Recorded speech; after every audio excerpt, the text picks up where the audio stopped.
This video shows the addition of specific nodes for each instance and some buttons to retrieve associated default data with that node and the progress status of that operation. By progress, I mean that it's still in progress, not that it is 10% to completion or that type of progress. I have some small things to fix, like the fact that sometimes it looks more than one toggle button is selected, although the information displayed belongs to only one of them.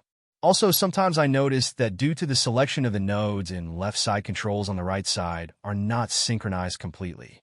What I mean by that is that, for example, I was trying to show the chart feature for one result set displayed in the Results tab, and I was expecting to find the column in the expander shown in the Chart tab, but that info was belonging to another script. These type of bugs is just logic in the code and things which go out of order. I will exemplify it in few words. I click the databases node for instance dims /server01, which triggers the execution of a script. After that, I click the databases node of another instance, which trigger the loading of the control associated with that instance, and the selection of the toggle button that has a header which reflects the path to that node. Selecting that toggle button needs to display info in Results tab and other tabs to update other labels and so on. This is because the entire control was taken from main application, and I decided to not create classes or special classes and objects for this control and use whatever I already have and anything else to just update them manually in code behind. Next topic that I wanted to show in this video, which will be part of the next post, is the displaying of the query execution plan text format obtained in SSMS using set show plan all on graphically using the code I have written for hierarchical control and PowerPoint or shape controls. Better say, the proof of concepts of these controls. Although you will see some errors while trying to obtain the execution plan in text format, while using the query advanced control is worth waiting until I will be able to generate a query that I could execute to retrieve that execution plan.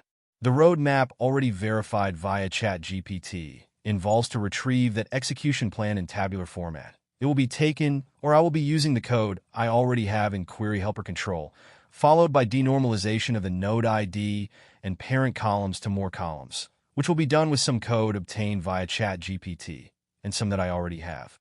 Once we have these columns better said the table, I will use the code I have in hierarchical control to put it on canvas like shown in one of the examples here.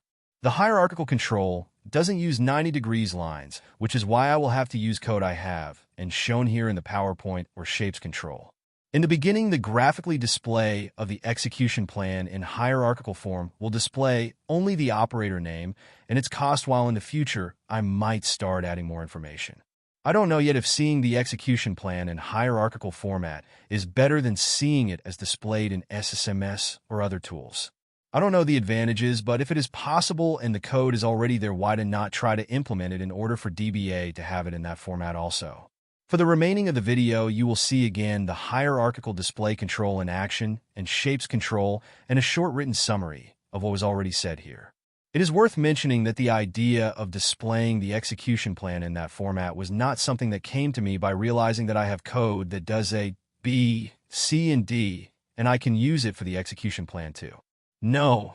The idea came because, like I said in previous posts, some of our applications DBAs are using DB Visualizer, and I saw their implementation of the execution plan, and I realized that actually that graphically display looks like a hierarchical display, which lead me to search using ChatGPT how to transform child-parent relationship to its tabular representation in which each level is a column.